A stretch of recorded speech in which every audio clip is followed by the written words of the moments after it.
ආයිබෝන් සුබ දවසක්. මේ තියෙන්නේ වී වගාවේ මයිටා හානිය. මයිටා හානිය හඳුනාගන්නේ කොහොමද කියලා බලන්න තමයි මම මේ වීඩියෝ කරන්නේ. ඉතින් මේ තියෙන්නේ මයිටා හානිය. ඉතින් මේක ඔයාලට බොහොම බලන්න පුළුවන් පත්‍ර කහ වෙලා තියෙනවා. එතකොට මේ පත්‍රයේ පොඩි පිටි ගතියක් තියෙනවා. ඒක හොයාගන්න පොඩි පිටි ගතිය මෙයා සතා විසූරා බිව්වට පස්සේ මේ මම ළඟට කරලා පෙන්නන්නම්. චූටි පිටි ගතියක් තියෙනවා මේ පත්‍රෙමේ. එතකොට මේ තමයි මයිටෑ හානිය වී වගාවේ. ඉතින් මේක හඳුනා ගන්න බැරුව එක එක තෙල් වර්ග ගහනවා කොළ කහ වෙනවා කියලා මේක නිකන් සාමාන්‍ය බාණ්ඩුවේ අතර බලපුවාන් පස්සේ මේක ගහ තියෙදි මේ ගොයන් ගහ කහ පාටයි. එතකොට හුඟක් කට්ටිය හිතන්නේ මේ කහ වුණාන් පස්සේ මේ දිලීරයක් තමයි මේ ඇවිල්ලා තියෙන්නේ කියලා. නමුත් මේක දිලීරයක් නෙවෙයි. මේ තමයි මයිටෑ හානිය. හරි. එතකොට මේ හොඳට හොයන්න පුළුවන් මේ ගොයම් හොඳට ලං කරලා බලන්න හොඳට මේ සතා ඉන්නවා මේකේ මේ චුඩ් චුඩ් ඩොට් තියෙන්නේ. ඒ සතා ඉන්නවා. ඉතින් පිටි ගතියක් තියෙනවා කොලේ.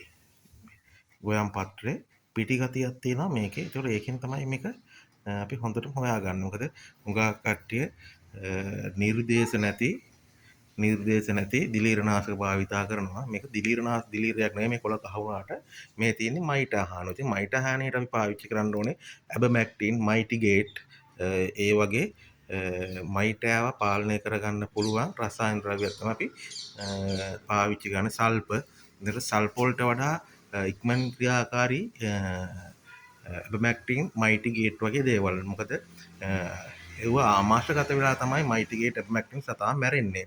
එතකොට සල්ප වලින් සාමාන්‍යයෙන් සතා මැරෙන්නේ ශ්වසන මාර්ග අවහිර කරලා. ඒ කියන්නේ මේ සල්ප වල කුඩු ගතියෙන් ශ්වසන මාර්ගයට ගිහිල්ලා තමයි හුස්ම ගන්න බැරි වෙලා වගේ දේවල් තමයි ශ්වසන මාර්ගය, ආහාර මාර්ගය අවහිර කරලා තමයි සල්ප වලින් මරන්නේ. හැබැයි සල්ප වලින් තමයි ඉක්මනට නිල්ලක් එනවා. හේතුව ගෙන්දගම් තියෙන නිසා. එතකොට මේක සල්ප පාවිච්චි කරන්නත් පුළුවන්. ඊට අමතරව ඇබමැක්ටින්, මයිටිගේට් වගේ රසායන ද්‍රව්‍ය වලින් පාලනය කරගන්නත් පුළුවන්. මේක අධික උෂ්ණත්වයත් එක්ක මේක පැතිරීමේ ඉඩ සම්භාවිතාව වැඩි. මොකද දැන් යල කියන්නේ අධික ලෙස රස්නේ. එතකොට මේක පැතිරීමේ ක්‍රියාවලිය වැඩි. එතකොට ඔයාලා මේ පාවිච්චි කරද්දී ඇබමැක්ටින් හෝ මයිටි පාවිච්චි කරද්දී අනිවාර්යයෙන්ම නයිට්‍රජන් තියෙන දියර පොහොරක් ගහන්න. මොකද මේ පත්‍ර ඔක්කොම හානි වෙලා තියෙනවා. අලුතෙන් පත්‍රයක් අපි දාගන්න ඕනේ. ඒතකොට මේකේ ගොයන් දිනවකවානුවත් එක්ක තමයි අපි මේක නයිට්‍රජන් දෙන්න ඕනද නැද්ද කියලා අපි බලන්න ඕනේ. මොකද අපි අලුතෙන් පත්‍රයක් දාගන්න ඕනේ.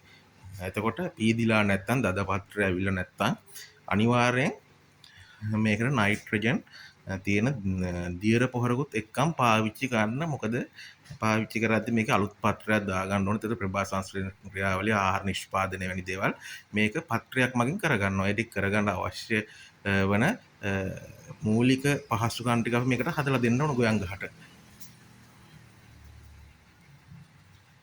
ඉතින් බොහොම ස්තුතියි.